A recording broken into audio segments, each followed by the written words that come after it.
Oregon is going to have a lot of newcomers on the roster next year. What does that say about what Dan Lanning sees in this team right now? Here we go. You are Locked On Ducks, your daily podcast on the Oregon Ducks, part of the Locked On Podcast Network, your team every day.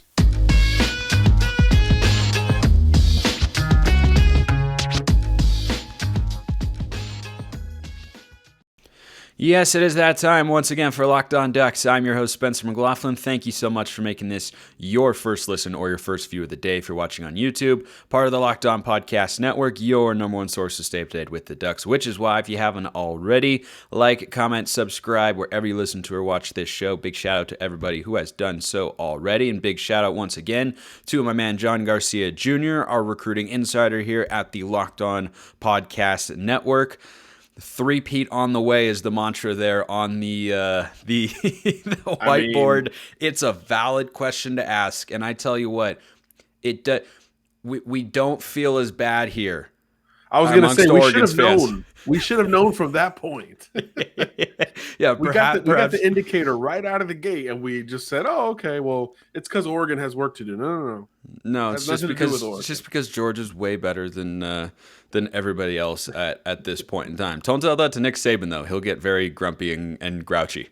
Very grumpy and grouchy. In the crosshairs, if you hadn't seen I don't think he was a big fan of Pollock's comments. But, a ticked off Nick Saban may make for a very entertaining 2023 football season, which Oregon will be going into, John, with not some new players, not a lot of new players, but like a lot of new players. And there's still more time for this. This is the crazy thing. The portal is open for another week in this window. There's another portal window after spring football. I mean, we could still see more change. I don't think in the numbers that we've seen to this point, but what do you make of the number of new players Oregon will have on the roster next year between transfers and prep players? Yeah, we're approaching 40 on that front. I know during the Natty broadcast, Chris Fowler mentioned how TCU is going to have like 40 new players, and I just think it's the new norm. It's a win now. It's always been a win now sport. But more than ever, that window is shrinking for everybody, both perceptionally, momentum, whatever you want to label it as. It's about a year-to-year roster as opposed to the traditionalist that says, oh, well, you bring in a bunch of guys, you develop them, you make them stick around. And yeah, you'd like that idealistically, but it's just not in the player-friendly, mobile fluidity era of college football. It's about the year-to-year sample. And obviously, bringing in a lot of players says two things. One, you probably inherited a roster that did not exactly match what you want to do long term. I think that was true. We've seen a ton of transition from that Mario Cristobal staff. But on the other side of it, you've attracted a higher level. You've attracted a bigger group of prospects, both in high school and the portal, that want to jump in, and they sense that true momentum. It's true for TCU, like the broadcast talked about. It's certainly true for Oregon with what Dan Lanning has been able to accomplish. And I think that extended recruiting footprint has a big part in that conversation too, because just the high school class is approaching 30 by itself at this point. And there's still some more, big names to be determined here in the next couple of weeks. So on that front, you understand the increased interest. And in the portal, it's always unique, right? Do you overhaul the roster through the portal, or do you just try to fill those holes? And I think you see a little bit of both with this Oregon group that's currently on board. There are many personal connections, but overall, I think it's more of a positional feel.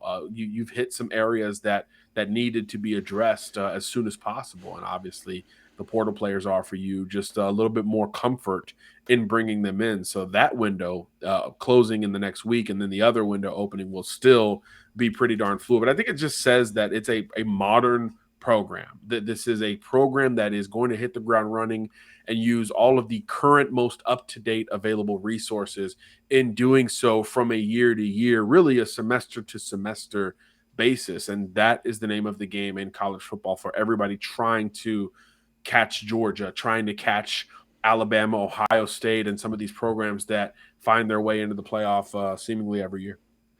Yeah, and right now Oregon's got 8 transfers coming in, couple offensive linemen, couple linebackers. Evan Williams, Bennett Williams' younger brother from Fresno State. I'll be talking about him tomorrow on the show and what he brings to the table there. That's the latest transfer addition for the Ducks at the safety position, which was definitely a position of need, especially with the unknown futures of guys like Steve Stevens and Jamal Hill, Brian Addison as well. But is it almost is there such a thing as too big of a recruiting class, too many players that you're adding? Because Oregon is adding a lot here for a 10-win team. I think it's even more unusual, right? Like USC added a bunch last year, and they were a 4-win team, and then they won 11 games this year. Oregon was a 10-win team in 2021, a 10-win team in 2022. Now here comes Lanning, and he's just bulldozing the front door and tearing the house down to the foundation. Yeah, I think two fronts here. One, you've gone through that coaching transition, and the success has brought upon more coaching transition. So I think that is part of the reasoning here. These philosophies have been changed and then tweaked thereafter. The 2022 season success, particularly on the offensive side, with Dillingham's departure and Will Stein's arrival. So I think that's part of it, and we've seen almost an uptick of momentum, since those staff changes were sort of finalized. But again, I just think it's about winning right now. And you're bringing in players with, in some cases, minimal eligibility remaining, and in some cases, maybe an extra year or so. I don't see a lot of guys on the surface level. Let me scan this list so I don't look stupid. I don't see a lot of guys that have a bunch of eligibility remaining in terms of these transfer portal targets. I do think a lot of these guys are jumping in to say, hey, if I play my cards right in this change of scenery, I will elevate my own stock while winning a bunch of games along the way, and then I'll make another decision at that point. So it's mutually beneficial when this is sort of the target. Now, I think for other programs that aren't as successful as Oregon, you see similar overhauls, but it's with a lot of young players, right? I think Wisconsin's a great example. They're doing that right now, bringing in a lot of youth to supplement some of the returning players under Luke Fickell during that coaching transition. That's more typical of this type of volume. But again, the modern era is suggesting that this is one of the ways to do it from a sustainability standpoint. So I do think these are going to be key additions. The portal players in particular are brought in for seemingly very specific reasons when we scan these names. Yeah, I think typically when you go to the transfer portal, you're looking for guys who have got at least some experience, but who you think are going to come in and start right away. Whereas when you're recruiting at the high school ranks, it's always been the case, and I think, frankly, always will be, right? High school recruiting is not going away. It's not going to become less important, but most of those guys, not all, but most of them are kind of longer term plays. They need a year or two maybe to adapt to the college schemes, adapt to the college speed of the game, get in the weight room, get in an eating program, bulk up a little or slim down depending on what a player needs to do in the eyes of the coaching staff to be able to see the field and maximize all of his talent. Speaking of slimming up or down, there's been a lot of discussion between myself and many of you Duck fans out there about Nyckoles Harbor and whether or not he would bulk up to play defense or if he would stay slimmer, run track, and play offense. The Ducks are still after him. You can bet I'm going to ask John about that, and you can't bet that at BetOnline, but you can find just about everything else because it's your number one source for sports betting info, stats, news, and analysis. Get the latest odds and trends for every professional and amateur league out there, from pro football to college bowl season to basketball and the World Cup. They've had it all, and they will continue to have it all at BetOnline.net. If you love sports podcasts like this one, you can find those at BetOnline as well. We're always the fastest and easiest way to get your betting information. Head to the website today or use your mobile device to learn more. BetOnline is where the game starts. And we continue along with John Garcia Jr., our recruiting insider here at the Locked On Network, with an update, hopefully good news on the Nyckoles Harbor front. He's just a sort of athlete, no matter which side of the ball he's playing on. I'd rather he play defense, but if he came to play offense, I would take that as well. Jim Harbaugh kind of playing into this discussion a little bit? Yeah. A lot of people are viewing Michigan, especially when you throw in academics on top of everything else, and that's very important for Harbor that he stressed at every opportunity. a lot of people look at Michigan as a bit of a dark horse. They've gotten him on campus multiple times, including for an official visit. The perception of that program has changed dramatically over the last 14 months in particular, getting to the playoff the last 2 years. So there is a lot of eyeballs regarding the Nyckoles Harbor recruitment relative to Michigan. I think South Carolina and Maryland are sort of the mainstays in this thing. Oregon is viewed as, watch out for this visit. It's coming at the end of January. He talks differently when the Ducks come up. So if everything hits in the right order, Oregon will be that third mainstay. And Michigan, again, was viewed as that dark horse that, hey, if he's going to buck the trend, it could be with Michigan. So with the news of Jim Harbaugh being sought after by multiple NFL teams, which is new this year relative to last year, where it was just about that Minnesota Vikings interview, which I guess the Vikings are happy they did not they did not hire him with. They've got a heck of a playoff run seemingly ahead. Now it feels different. There's now a sense that it's just a matter of time before Harbaugh jumps back up into the NFL, as to where last year it was this juxtaposition of, do you make the jump while you're hot, or do you build on what was your best season at Michigan, which somehow they did build upon. I thought they had a much better year from a continuity standpoint in 2022. So now there's more of a sense of, we've accomplished a lot at Michigan, so now do you move forward and jump into the league? So I think that will be a huge ripple effect type of deal, because there's no clear next man up at Michigan if that move was to happen. And obviously the clock is ticking, right? National Signing Day is in just about 3 weeks, that traditional first Wednesday in February, which falls on the 1st this year.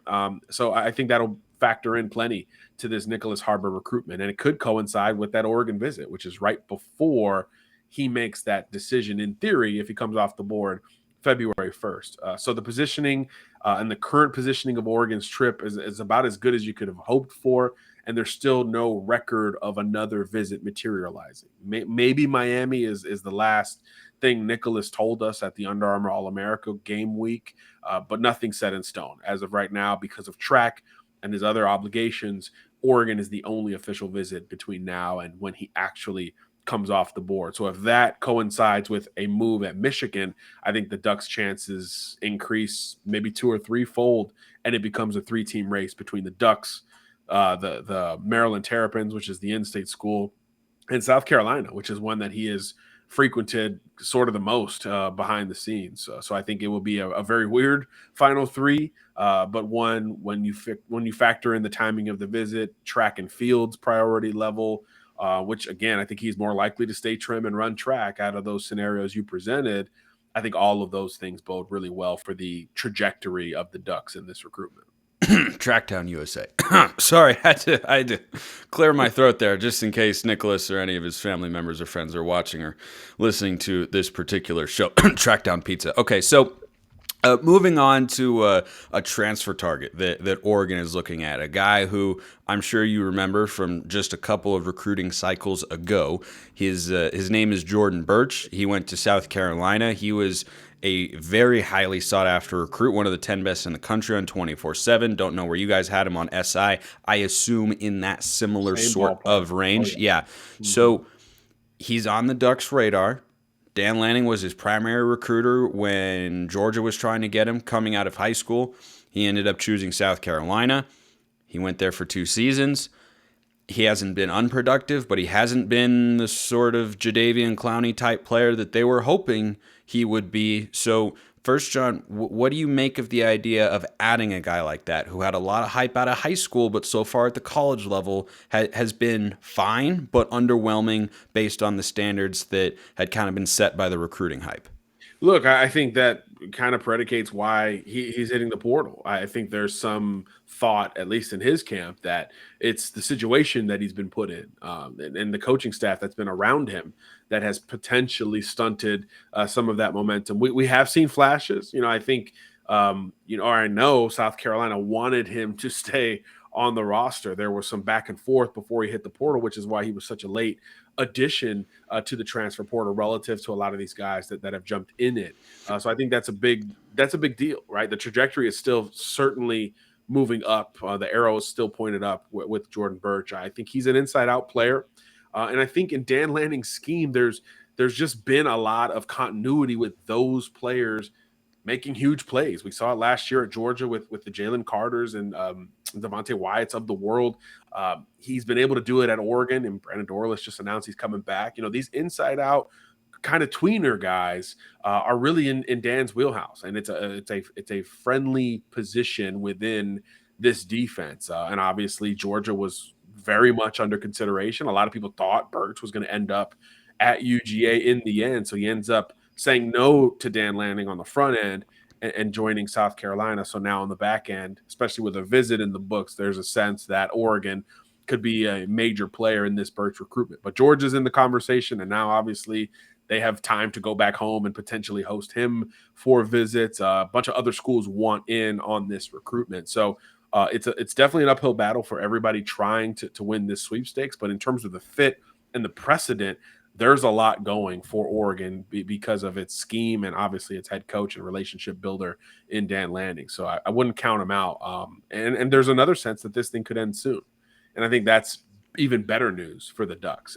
Maybe it's a Georgia-Oregon battle. It's a Dan Lanning type of battle in that regard, which I think is another positive sign for the Ducks in terms of where they're going versus where they're at right now. Because obviously this Georgia thing looks like the next dynasty in the sport. They are certainly playing like that right now, and it makes it very appealing. And a lot of people have, in the national college football media landscape, I've heard talk about how, the portal is helping to even things out because players are, leaving these high-level programs and going to smaller ones because they want playing time. And there's some truth to that. But I'd be curious what the numbers are of highly rated or high-impact players going from small schools to the big programs like a Georgia and Alabama or USC compared to players who weren't playing as much that go to smaller schools and are now able to make more of an impact. Because I see what those people are saying with, you can get a player who, Bo Nix, for instance, right, goes from, I don't think Auburn's necessarily a bigger program than Oregon is, right, from a branding perspective, but they're certainly comparable, and Bo Nix wasn't as good there, comes to Oregon. One team's trash is another team's treasure. But then you have other situations like Dorian Singer at Arizona, really good player, second team all Pac-12, and he decides to go to USC. So I think there's a lot of push and pull there. But you mentioned the timeline a little bit. Do you think that he will for sure come off the board by the time the first transfer portal window closes on January 18th? There's a sense that he will, and I think that's huge news, again, for Oregon because he hasn't taken many visits. And I will say Jordan's very good at keeping things close to the vest. Like we said, there was a long portion of the recruiting cycle when he was coming out that thought, hey, this is Georgia's race to lose, maybe all the way until he ended up at South Carolina. So and now they've won a national championship. Yeah, or two. So now there's some behind the scenes stuff going on there. But again, visit wise, we know about the Oregon trip. We don't know about many others, so I think that is really where you start to look at this thing. And when you're talking about somebody looking for a new situation, going across the country starts to make more sense, right? Obviously, if he goes from South Carolina to Georgia, he's going to play South Carolina. How much of that, from a business perspective, does he want to deal with? These are additional layers to the conversation that come up in these conversations between Jordan and every other elite portal player and their families, their representation, whoever's involved in the decision-making process. So that'll be fascinating to see. And the good news is, this window's got a week left. So we're going to find out with Jordan and I think a lot of players how quickly this thing is going to be put to bed. But there's no shortage of options for him. So if he wanted to slow it down and go a little bit longer, I think a lot of schools would be okay with that. One more player to ask about on the recruiting front, John. Roderick Pleasant was, I think, the last visitor that Oregon had, at least of note, during this season. It was sometime, I think it was late November, early December, sometime around there, where he visited the campus. And this is a guy who's a 4-star cornerback. Oregon certainly can use some bodies there, though they're starting to get more and more in the secondary. But you never say no to having a guy of his talent on your roster. he recently released a top 5 this late in the recruitment, which I heard is the question mark in that number.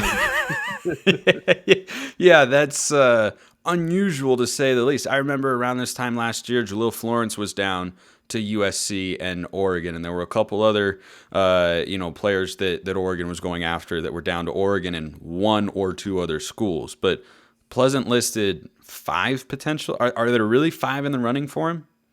He says as much, so we'll take him for his word. But no, I don't expect 5 schools to truly be under consideration at this point. He is coming off the board February 1st. That is set in stone. So to be considering 5 schools 3 weeks from that date is a little bit advantageous, even for an LA kid and a teenager that's got a lot of options. Look, this one has felt much more narrow than 5 for a long time. No disrespect to Boston College or Cal, but really it's been viewed as kind of Oregon, USC, and it's gone back and forth between the two, with UCLA presenting as a dark horse. With their run on the field and in recruiting, folks are not overlooking the Bruins late in the game for anybody, especially for an LA kid like Pleasant. But here's the thing. Oregon got that late visit that you mentioned late in 22, and track is a priority here, a huge priority for Pleasant, who's one of the fastest players in the country. So those factors have a lot of confidence on the Oregon side of the equation. And then on the USC side, local kid, that recruiting run and on-field run is obviously not to be ignored. And the Trojans are the only January visit that Rod is going to take. It'll be this weekend out in LA. So there is a sense that Oregon is the team to beat today, but USC is shifting potentially into that position. So it's really viewed as a 2-team battle with a sprinkle of UCLA in there as well. So again, no disrespect to Cal and Boston College, who made his top 5, but it's really kind of a Pac-12 battle among the elites in the conference. And I think, again, if he leaves the state, he'll be a Duck for sure, but there's certainly a strong LA pool that is rising in perception as we get closer to the decision day. So it'll be close, maybe too close to call by the time we get to signing day, but a lot of eyeballs will be on Pleasant, and the Ducks are absolutely in the thick of it, especially, again, when you consider how much of a priority track is to the kid himself. Well, the good news is Oregon doesn't have any painful scars from UCLA throwing their hat into the mix on a recruiting target. So I wasn't going to bring it up. Nothing to worry about there. I mean, I brought it up. Every Oregon fan watching or listening to this show was just thinking it. But plenty of recruiting news to follow. There's still another national signing day, and we've got just time for one more question, I hope, with my man John Garcia. It feels like this National Signing Day in February has the potential to be kind of the least eventful for some teams. Oregon feels to me that they're kind of in that mix, that it's going to, maybe have a couple players here and there, but that the December signing day is going to be the one we look back and say, yeah, that's where, most of the good players came from. Yeah, it's the de facto signing day. I mean, there's really no question at this point. When you think of the players that are available, it's probably 20%, maybe less at this point. So from a volume perspective, most programs feel like they're done in December. And then if there's a window in February, you try to push and make some moves there. But yeah, for context, most of these classes, especially with established non-rookie head coaches, they're going to be more completed than not at this time. I think if you're under transition, you obviously have a bigger window, right? So your Auburns, your Wisconsins, your Colorados under Deion, those schools are going to have more opportunity and room for adding more players towards February. But really, last year that was probably a bigger issue for Oregon compared to this year. So really, yeah, Harbor, Pleasant, those are really the last few dominoes to fall. Maybe a Deuce Robinson if he can make a visit out to Oregon. That's kind of it. For context, we're updating the SI 99 this week at SI, and of the 99 players, 96 are already committed and 90 plus are signed. So really, it's just about the small group of elites that are still to be determined. But Oregon is in the mix for as many as any big program that we're talking about here down the stretch. So I think that is a good sign, but there's no doubt December's signing day is the de facto signing day, and February is almost just kind of like a bonus episode. Well, Pleasant and Harbor names to continue to watch on the recruiting trail, and we will continue to watch for every opportunity that we can get John Garcia Jr., our recruiting insider here at the Locked On Network, on the show. John, appreciate the insight as always. Anytime. Thanks for having me. Appreciate everyone listening. Have a wonderful rest of your day, and go Ducks.